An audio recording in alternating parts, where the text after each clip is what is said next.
Assalamualaikum warahmatullahi wabarakatuh. Jumpa lagi kita para petani maju Indonesia, Bapak dan Ibu saudara sekalian. Semoga semua dalam kondisi sehat walafiat, tak kurang suatu apa.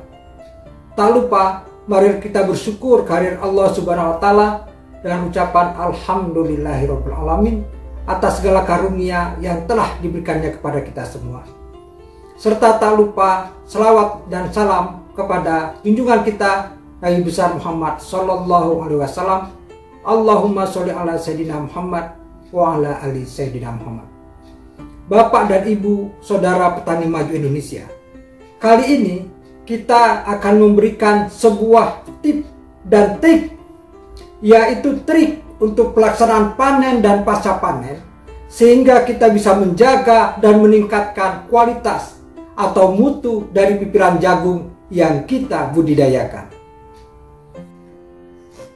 Bapak dan Ibu serta saudara petani maju Indonesia, trik pelaksanaan panen dan pasca panen untuk menjaga dan meningkatkan mutu pipiran jagung itu sangat penting. Karena untuk mendukung kebutuhan jagung sebagai bahan pangan dan bahan pokok bagi industri pakan ternak, maka diperlukan jaminan ketersediaan jagung dengan mutu yang baik. Jagung merupakan produk musiman yang mudah rusak. Untuk itu, perlu diterapkan teknologi pasca panen yang tepat agar komoditi jagung tetap tersedia sepanjang tahun, tidak mudah rusak, dan lebih tahan disimpan. Masalah utama dalam penanganan pasca panen jagung di tingkat petani adalah masih tingginya kehilangan hasil, mulai dari panen sampai pasca panen. Hal ini disebabkan terbatasnya pengetahuan dan keterampilan dalam penanganan panen dan pasca panen, serta alat-alat yang tergolong mahal. Penanganan pasca panen yang tepat diperlukan untuk mendapatkan jagung yang bermutu tinggi, dan kita harus bisa menekan kehilangan hasil tersebut. Penanganan yang kurang baik akan menyebabkan kerusakan pada biji, sehingga menurunkan mutu dan harga jagung akan turun. Teknologi penanganan pasca panen dapat menekan tingkat kehilangan kuantitatif dan kualitatif, serta menentukan derajat pencapaian untuk peningkatan mutu pipiran jagung tersebut. Untuk itu, saya akan coba untuk menguraikan penanganan panen dan pasca panen jagung. Rangkaian kegiatan pasca panen sejak panen diikuti dengan pengeringan, pembersihan, pemipilan, dan penyimpanan. Rangkaian kegiatan tersebut saling berkaitan. Hasil satu kegiatan akan mempengaruhi hasil tahapan berikutnya. Kita awali tahapan panen dan pasca panen jagung. Panen jagung. Mutu hasil panen jagung akan baik bila jagung dipanen pada tingkat kematangan yang tepat atau matang optimal, atau disebut juga dengan matang fisiologis. Sebagai tanda jagung untuk siap panen, misalnya klobotnya itu sudah berwarna kuning atau coklat muda. Bijinya itu mengkilat apabila ditekan dengan ibu jari, tidak lagi ditemukan bekas tekanan pada biji tersebut. Dan dalam kondisi seperti ini, kadar airnya sudah 35%. Sudah kering panen istilahnya. Dan yang paling penting itu adalah adanya lapisan black layer pada bagian bawah biji yang berdekatan dengan tongkol. Waktu panen sebaiknya dilakukan pada hari-hari cerah. Jangan dilakukan pada saat hujan, agar supaya penanganan jagung setelah dipanen, yaitu pengeringan, tidak mendapatkan hambatan. Pemanenan jagung yang sederhana dan umum dilakukan dan hasilnya baik adalah dipuntir dengan tangan. Jagung sebaiknya dipanen dalam bentuk tongkol lengkap dengan klobotnya. Bila dipanen tanpa klobot, memiliki resiko kerusakan. Adanya resiko kerusakan pada butir-butir jagung dan adanya peluang untuk terinfeksi penyakit. Tindakan selanjutnya setelah panen adalah proses pengeringan. Pengeringan adalah proses penurunan kadar air sampai mencapai hasil tertentu, sehingga siap untuk diproses selanjutnya dan aman untuk disimpan, dan mutu produk yang dihasilkan itu akan menjadi tinggi.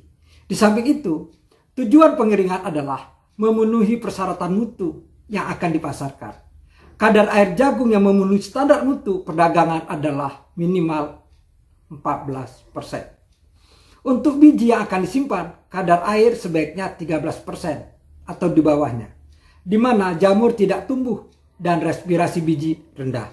Oleh karena itu, disarankan agar pengeringan dilakukan segera dalam waktu 24 jam setelah panen. Jagung dapat dikeringkan dalam bentuk tongkol berkelobot, tongkol tanpa kelobot, atau jagung pipilan. Pengeringan jagung idealnya adalah dalam 2 tahap. Pengeringan awal biasanya dilakukan dengan tujuan untuk mempermudah pekerjaan pemipilan jagung. Sebab pemipilan tanpa dilakukan pengeringan terlebih dahulu dapat menyebabkan butir-butir jagung itu rusak, terkelupas kulitnya, atau terluka atau cacat, dan pekerjaannya menjadi lambat. Pengeringan awal dilakukan sampai kadar air sekitar 17%. Pada keadaan ini, jagung akan mudah dipipil dan tidak menimbulkan kerusakan pada biji. Bila jagung sudah berupa jagung pipilan, dapat dikeringkan sampai kadar air 10-30% sehingga tahan untuk disimpan. Saudara, dari pengeringan selanjutnya adalah pemipilan. Pemipilan adalah pemisahan biji jagung dari tongkolnya. Pemipilan dapat dilakukan bila tongkol sudah kering dan kadar air biji tidak lebih dari 18%. Jadi yang normal itu adalah 16%. Yaitu bila dipipil dengan tangan, lembaga tidak tertinggal pada jengkel. Pipilan jagung pada kadar air tersebut lebih mudah dan kerusakan mekanis dapat ditekan. Alat pemipil yang lebih maju dan biasa digunakan saat ini adalah concealer atau thresher yang dijalankan dengan motor.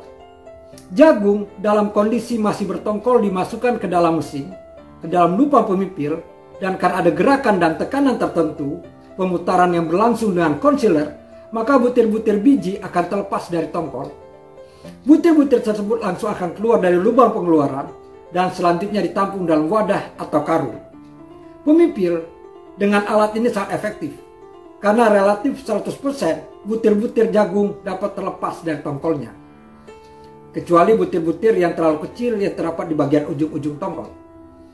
Kualitas pemipilan sangat baik karena persentase biji yang rusak atau cacat serta kotoran yang dihasilkan sangat kecil sehingga bisa diabaikan. Selanjutnya adalah penyimpanan dalam karung plastik atau penyimpanan lainnya, atau kantong plastik, atau kaleng, atau jerigen, dan lain sebagainya. Penyimpanan jagung dengan cara tersebut pada kadar air maksimal 14%. Kadar airnya di bawah 14%. Karena di atas 14% akan membuat kondisi yang baik untuk pertumbuhan cendawan yang bersifat racun, misalnya seperti aflatoksin. Yang bersifat racun, misalnya seperti aflatoksin. Sehingga kita harus menyimpan dalam kadar air di bawah 14% dengan suhu ruangan. Sedangkan untuk benih, sebaiknya benih itu disimpan dalam kadar air di bawah 10% atau 9% dengan kondisi suhu ruangan itu di bawah 21 derajat. Jadi katakanlah 18 derajat Celcius atau 20 derajat Celcius atau di bawah itu. Pokoknya kondisi ruangan itu cenderung sejuk, maka dalam kondisi tersebut benih ini bisa kita simpan dalam jangka waktu lebih dari 5 bulan dengan tidak mempengaruhi daya tumbuh benih tersebut. Bapak, Ibu, dan Saudara Petani Maju Indonesia, demikianlah urutan penanganan jagung dari panen sampai dengan pasca panen untuk tetap mempertahankan kualitas. Lalu selanjutnya, mutu dan standar mutu jagung itu adalah, kita harus memperlihatkan, mutu adalah sejumlah sifat karakteristik dari suatu komoditi yang membedakan suatu produk dan mempunyai nilai pasti dan mencerminkan tingkat penerimaan konsumen. Itu adalah mutu. Tidak semua sifat-sifat yang dimiliki suatu produk digunakan sebagai komponen mutu dalam standar mutu. Hanya yang berkaitan dengan tingkat penerimaan konsumen dan untuk menentukan harga dalam perdagangan. Jadi standarnya adalah keinginan dan kepuasan dari konsumen pemakai. baik itu untuk pakan ternak maupun sebagai benih. Pada prinsipnya, ada dua persyaratan, faktor-faktor penentu mutu, yaitu yang pertama adalah persyaratan kualitatif. Biji jagung harus bebas dari hama dan penyakit. Jadi kalau dia untuk ternak harus bebas dari hama gudang dan harus bebas dari racun yang disebabkan oleh cendawan seperti aflatoksin misalnya, yang bisa mengakibatkan pencernaan rusak. Kedua, biji jagung harus bebas dari bau busuk, basam, apek atau bau asing lainnya. Jadi dia harus mencerminkan bau yang standar tinggi, yaitu bau jagung khas. Biji jagung harus bebas dari tanda-tanda adanya bahan kimia yang membahayakan, baik secara visual maupun secara organoleptik. Selanjutnya adalah persyaratan kuantitatif. Dari kualitatif ini adalah kuantitatif. Pada umumnya meliputi komponen mutu sebagai berikut. Pertama, kadar air. Jumlah kandungan air di dalam butiran jagung dan dinyatakan dalam presentasi bobot basah. Itu adalah kadar air. Dan kita mempunyai alat moisture tester namanya, yaitu menguji kadar air. Yang kedua adalah butir rusak. Biji jagung yang dinyatakan rusak karena biologis, kemis, mekanis, fisis maupun enzimatis seperti berkecambah, busuk, berbau yang tidak disukai, berubah bentuknya maupun berubah warnanya karena sebab-sebab tertentu. Itu secara kuantitatif kedua. Lalu yang ketiga, adanya butir warna lain. Jadi jagung ada yang memiliki biji-biji jagung yang berwarna lain, seperti tercampur dengan varietas jenis lain. Jadi kemurnian biji pipilan biji jagung itu menjadi standar dari persyaratan mutu kuantitatif. Lalu butir pecah. Butir jagung sehat yang pecah selama pengolahan yang mempunyai ukuran yang sama atau lebih kecil dari 6/10 bagian butir utuh. Jadi butir pecah itu juga bisa merusak kualitas dari biji jagung. Kotoran. Kuantitatif secara kotoran itu adalah benda-benda yang terdapat dalam contoh yang diperiksa seperti adanya batu, tanah, biji-biji lain, sisa tanaman lain, termasuk butiran pecah seperti adanya kulit atau pecahan kotilidon, atau termasuk butir-butir jagung yang retak. Itu semua adalah standar mutu dari persyaratan kuantitatif. Bapak dan Ibu petani maju Indonesia. Jadi standar mutu ini di Indonesia itu ada SNI-nya, Standar Mutu Nasional Indonesia. Yaitu berdasarkan SNI nomor 01 3920 1995. Yaitu pertama, persyaratan kualitatif adalah bebas hama dan penyakit, bebas bau busuk, asam atau bau asing lainnya, dan bebas dari bahan kimia seperti insektisida dan fungisida. Lalu, persyaratan kuantitatif adalah kelas mutu biji jagung. Jadi kelas mutu biji jagung itu merupakan persyaratan kuantitatif dari standar mutu Indonesia. Yaitu ada 3 mutu jagung. Yaitu mutu 1, kadar air maksimal 14%, butiran rusak maksimal 2%, butiran warna lain maksimal 1%, butiran pecah maksimal 1%, dan kotoran maksimal 1%. Sedangkan untuk mutu 2, kadar air maksimal 14%, butiran rusak 4%, butiran warna lain maksimal 3%, butiran pecah maksimal 2%, kotoran maksimal 1%.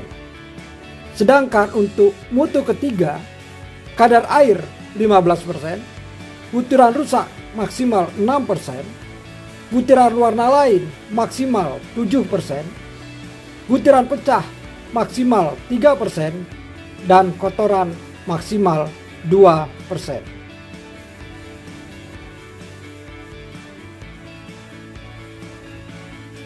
Demikianlah Bapak dan Ibu serta saudara sekalian petani maju Indonesia, trik untuk pelaksanaan panen dan penanganan pasca panen untuk tetap menjaga dan meningkatkan kualitas sehingga memiliki nilai jual yang tinggi.